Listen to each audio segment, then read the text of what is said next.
Guess who's back? We're going to talk about YECO. We're going to talk about the new awesome and sick Mad As Money Trader Lifestyle t-shirts. And of course, we're also going to talk about not getting wrecked in the No Blow Up Challenge. So stay tuned.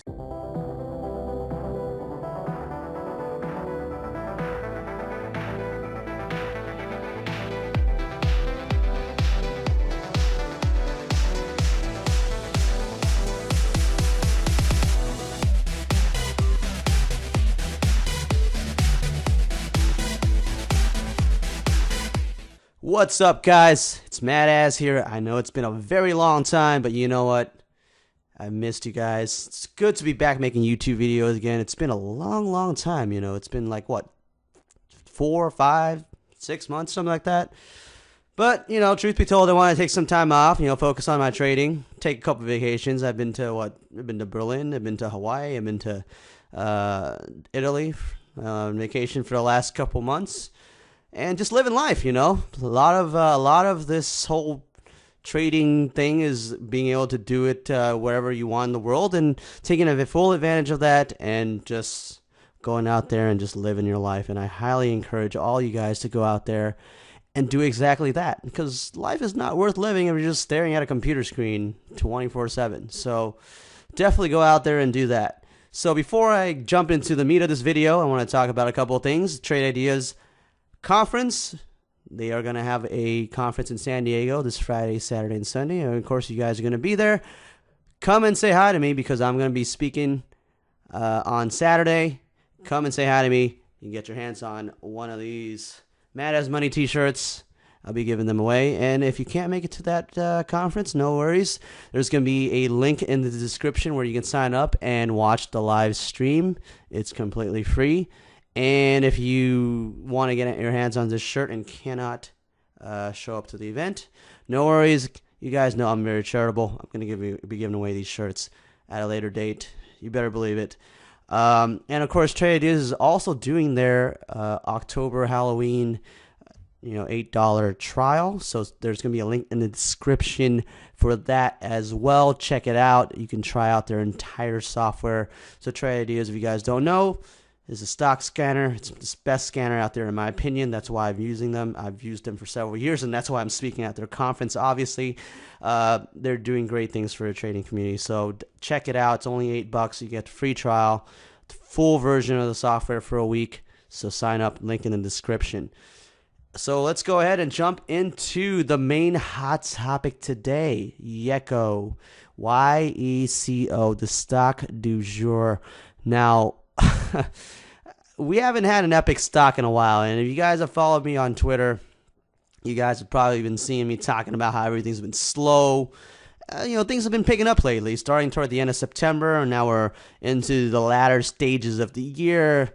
October, November, December, usually things start to pick up, and YECO, oh my goodness, it definitely gave us a solid play today. And if you guys wanted to ever see the market to start to pick up again, YECO is the stock to just start the festivities. You better believe it. I mean, this thing was at 1 and it hit 17 after hours, okay? And really been shock and awe. This is insane. I mean, this stock went from 1 to 17. 1 to 17. Just take a step back and take a deep breath and just try to take that in for a little bit. Take that in for a second. Okay, just think about it. That's an insane move. Okay? And, I'm trying to think of ways to describe, how people in their right of mind thought it was any way you could short this thing and not expect to get absolutely wrecked. Because, for starters, this stock was making higher highs and higher lows, once it broke out of 1 to 2, all the way up to 13. There was absolutely no short signal. I mean, no matter how you spin this thing was holding VWAP. It was holding all the moving averages. It was holding all the prior resistances that are now acting as support. I mean, no matter how you spin this, it was never, ever a short. At least in my book. And I don't know, guys. If you guys think of this as a short somehow, and and you somehow made money doing that, I mean, more power to you. But this is clearly a long the entire way on dips, and admittedly, it was difficult to trade in the beginning because it was grinding. You can kind of see here, I was not trading this stock. I wasn't really taking it seriously until it broke 4, because that's when the candles started getting a little bit bigger. You can kind of notice the size of the candles, the range of the candles were getting wider and wider and wider and wider. And as you saw, every single time we got more range, more volatility, the volume picked up, more consistent volume as opposed to more like, intermittent spikes and then followed by a low volume, high volume, low volume. You got more consistent volume. Then you got some bigger washout opportunities that gave us some really good plays. For instance, right here, you got a nice little wash from 630 down to 520. So we got like a nice 1-point dip.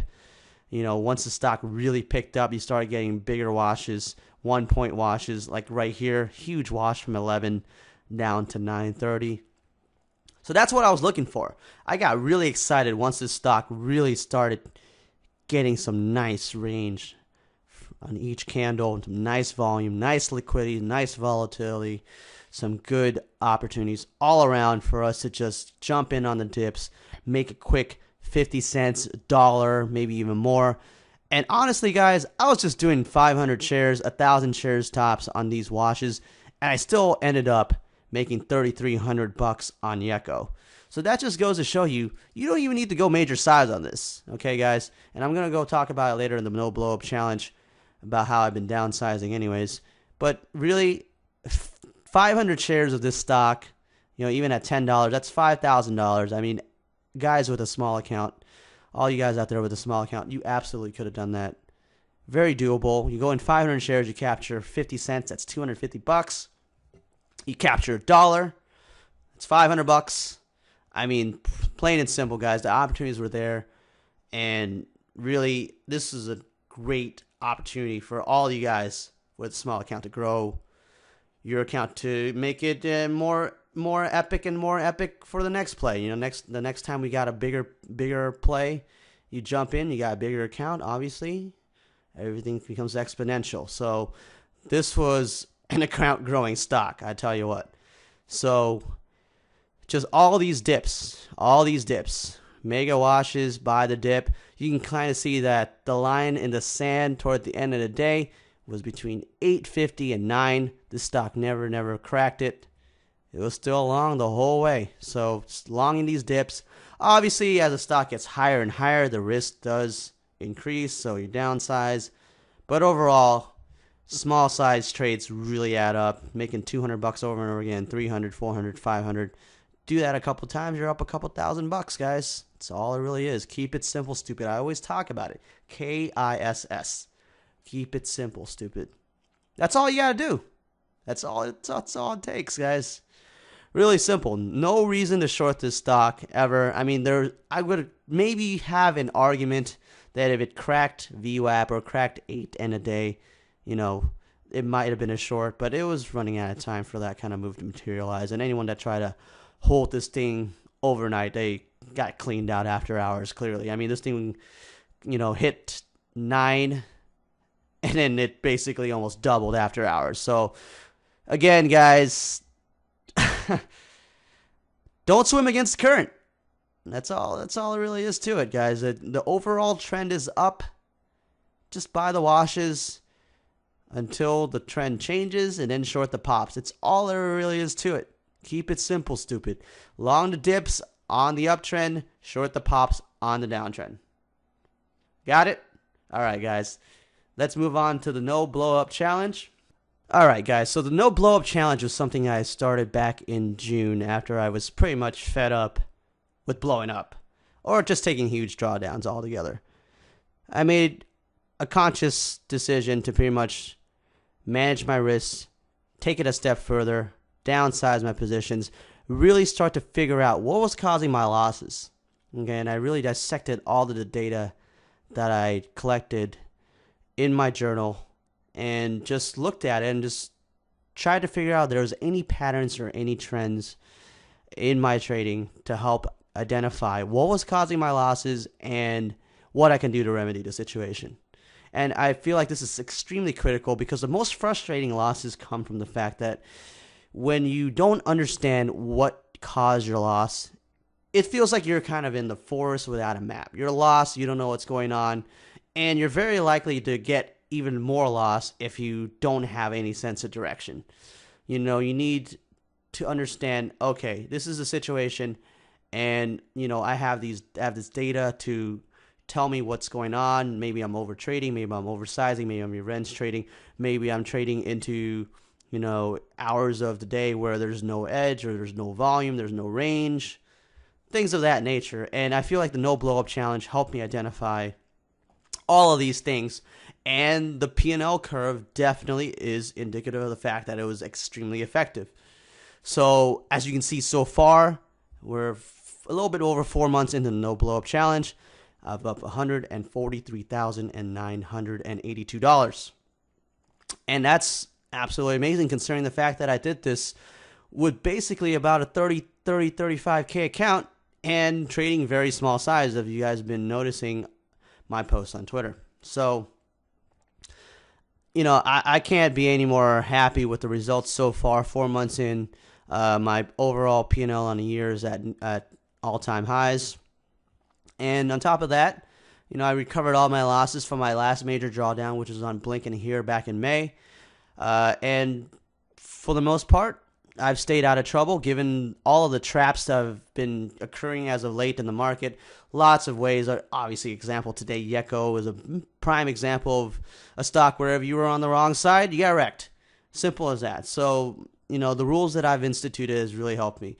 And a lot of the rules I've instituted have dealt with sizing parameters, downsizing to manage my risk properly, not trading during lull, not oversizing during the lull, not oversizing in the afternoon where I usually don't do as well. Don't chase. Don't chase with size, especially because obviously if you get a violent reversal in the opposite direction, you're gonna instantly be down huge. So things like this have really helped me. And check out my other blog posts, guys, where I put these rules into words, and you can kind of see where my mistakes come in. For the most part, it's usually lull trading, afternoon trading, chasing moves. And we're going to go ahead and talk about the last month here for the 4-month progress report right here, starting from September 18th until now. So I'm up $55,638 in the last month. And, looking at this, I've only had 3 losing days. And I'm going to go ahead and talk about what happened. So on 9/19, I took a loss here. And this is a day that TLRY did the major dump. And the reason why I ended up losing was because I prematurely jumped into the long without calculating where the circuit breaker bands were. So this one's on me. So I got stuck in a couple halts, and the stock gap down a little bit more. So my entries were poor. So as a result, I ended up with a loss. So this is something that's pretty easy to fix.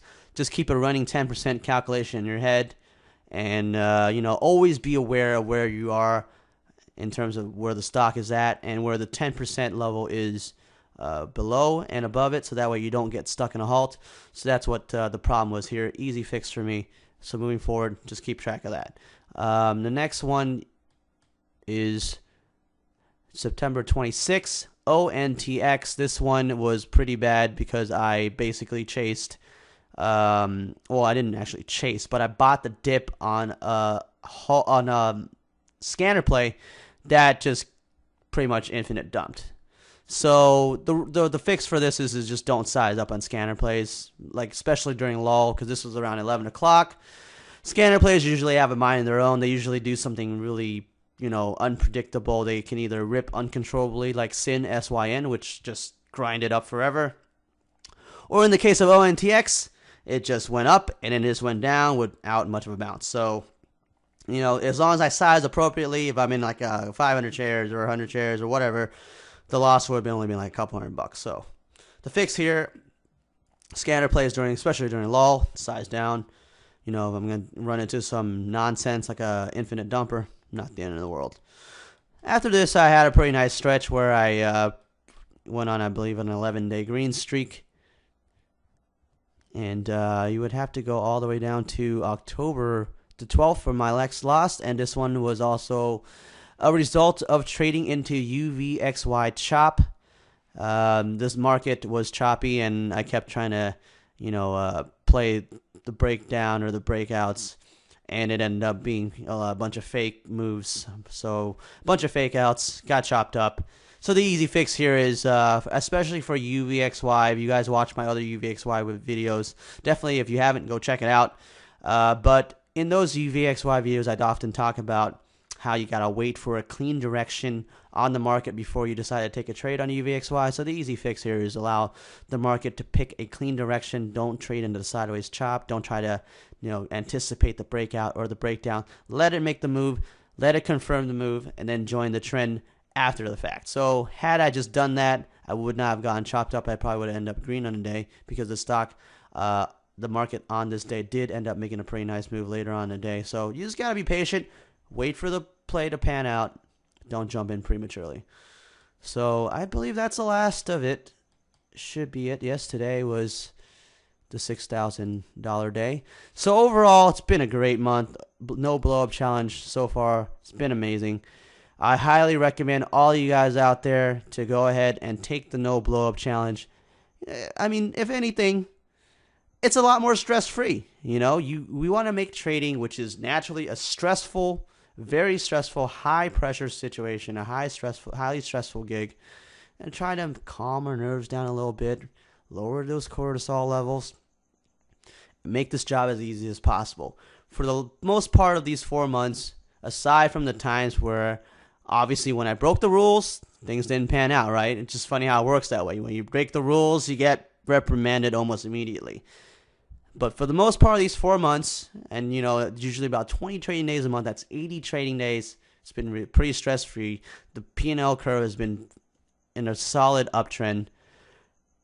Can't ask for anything better than this, guys. And the 2 best months are yet to come, guys. I'm really excited to see how this month's going to end. You guys saw what I did last year in November and December. Back-to-back 150K days, 150K months. And the year before that, I also had a killer November and December as well. So I'm really looking forward to finishing the year strong and, obviously not blowing up. So that being said, guys, hope you guys found this video helpful. Unfortunately, just couldn't capture a live trade today on YECO. I was really looking forward to capturing a halt, resume, washout long, but it just wouldn't halt. That was a little disappointing, but hopefully maybe tomorrow we're going to get an opportunity for a nice live trade. I've really been missing doing that, recording those nice live trades for you guys. So stay tuned, guys. Lots of videos to come. See you guys next time.